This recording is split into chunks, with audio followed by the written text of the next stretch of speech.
When I was a kid, I used to sleep over at my grandma's a lot. I was an unexpected baby, and my parents weren't ready to say goodbye to their social life yet, so they dropped me off at my grandmother whenever they made plans with friends. I'd also spend a lot of my daytime at my grandma's because my parents also worked late. These two things combined made for an arrangement that I'd just say for my grandma for weeks on end.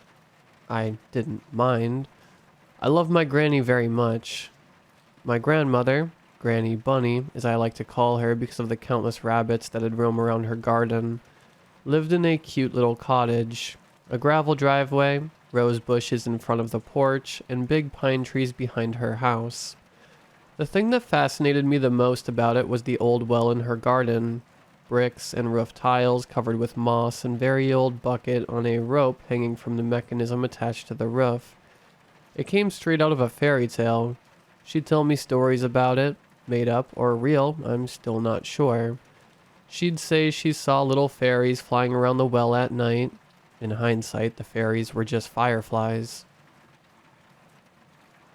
One day I was sitting at the kitchen table, eating the sandwich my granny had just prepared for me. She was reading the paper and telling me about some of the things that were happening in the neighborhood.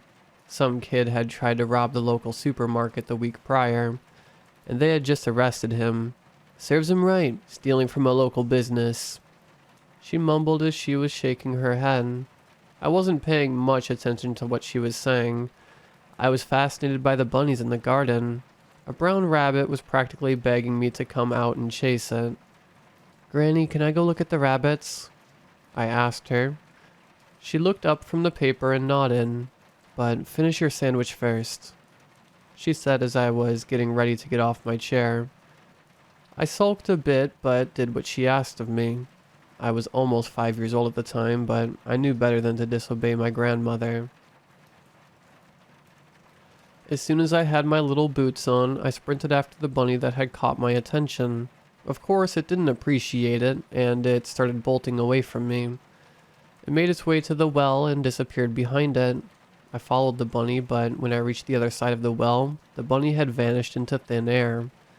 I walked a bit further and looked around in hopes of still being able to spot the bunny. It became clear that the animal had found a safe space to hide from my tiny hands. I pouted and decided I'd just look for another bunny to chase around the garden. When I heard a groan, I turned around, expecting to see my grandma sitting by the door to ask me to come back inside, but I was met by something I hadn't anticipated.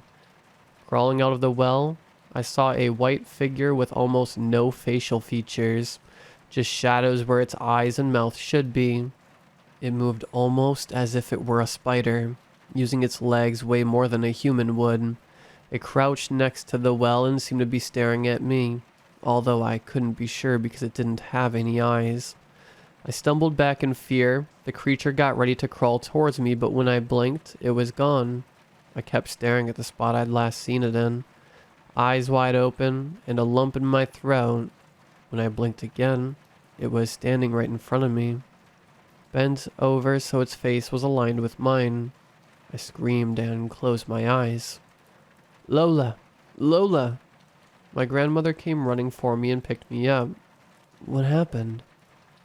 I tried telling her what I had seen, but I wasn't making any sense and she didn't understand what I was saying. "It's okay, baby. Let's just go back inside." It's safe to say I had a horrible night's sleep that night. I was too scared to close my eyes because that meant the figure could creep into my room without me seeing it move.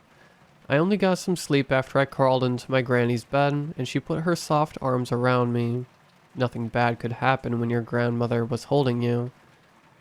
After that one time, I never saw the figure again. I made sure not to go into the yard alone anymore and would always ask my grandma to come with me when I wanted to chase bunnies. If she was too tired to come outside, I'd just stay inside and sit beside her on the couch, trying to understand what she was reading in the newspaper. Some days passed and the image of the creature vanished from my brain. I was able to sleep again without having to be in Bunny's bed. Peace had returned, but I spent the rest of my childhood avoiding the well like the plague. Fast forward to a couple weeks ago. My mother gave me a call and told me that Granny Bunny had passed away. I was defeated by this news and told my mother I'd travel with her to my grandmother's house to gather some of her stuff and arrange the funeral. The trip to her house was heartbreaking and emotional. My mother and I had to put all of my grandmother's belongings into boxes. I didn't know what my mom was going to do with it. Possibly donate it to some thrift shop or just throw it out. Maybe she'd keep some of it. I was standing in the living room holding a picture frame with a photo of my grandma and my grandpa on their honeymoon. I smiled softly and wiped a tear away. I was going to miss my grandma very much. Lola, could you go and see if Grandma kept things in the shed? The sound of my mother's voice made me look up. Yeah, sure, I shouted back. She was in my granny's bedroom, throwing my grandma's dresses into a box. I put down the frame and went through the door that led to the yard. I had also played in the shed a lot as a kid. It's where Grandma kept the summer activities. An inflatable pool, some chalk, you name it. I forced open the lock that kept the shed closed and entered it. The cobwebs had taken over most of the inside, and the dust in the air made me cough. There was barely anything left from the old days. She must have gotten rid of it when I stopped coming over so much. I muttered to myself. I left the shed and closed it again behind me. I brushed some dust off of my shirt and turned around so I could go tell my mother that there was nothing noteworthy left in the shed. My heart sunk as I was met by the emotionless face of a white creature staring me down from behind the well. It crawled across the opening of the well, just like it had done when I was a little kid. I took a step back and felt my back press against the door of the shed. This time blinking didn't help, and the figure ran towards me on all fours. I made a run for the door and almost made it, but the thing got a hold of my leg and made me trip. I screamed and hit my head pretty hard. I don't know if I was actually unconscious or not, but when I opened my eyes again, my mother was crouched next to me, asking me what had happened. When I didn't reply straight away, she sighed and shook her head. Can't trust you with terrain that isn't flat. I didn't disagree. It was easier to make her believe I tripped over my own feet than to make her believe that a faceless, white creature dragged me down. I'm just glad that my mother heard me scream, because I don't know what would have happened if she hadn't come running. I won't bore you with the details of what we did with my grandmother's belongings, house, or how the funeral went. The only thing that's important to tell you is that when they were lowering my grandma's casket into the ground, I blinked a few times to keep tears from streaming down my face.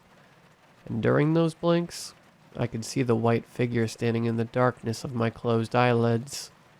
It made me shiver, but I shrugged it off. The last few days have been rough on me, though. I'm single and living alone. The only time I really have a conversation with anyone is at work. And I don't really feel like talking to my coworkers about the death of my granny, let alone the things I experience when I'm alone at home. The creature hasn't gone away like it did when I was younger. It doesn't appear to me in the way it did those 2 times at the well, but I can see him when I close my eyes. At first, this was very scary, but still somewhat okay. But now, it has started to terrify me. He seems to be getting closer. Yes, you read that right. Every time I close my eyes, he seems somewhat closer to my eyes. If you can call it that. He's standing in the void of my closed eyelids, but moves closer.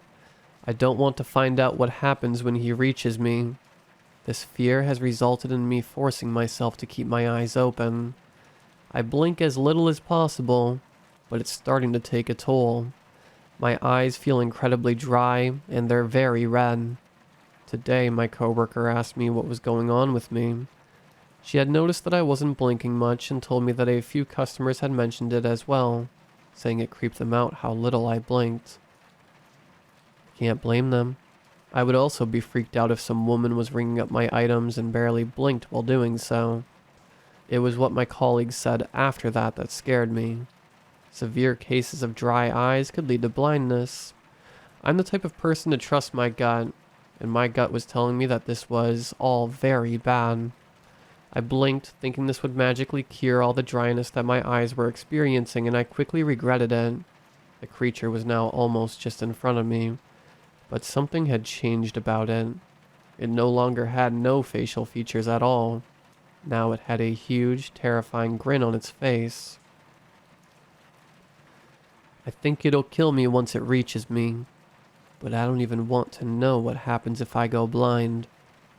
I fear it'll turn me into its own kind.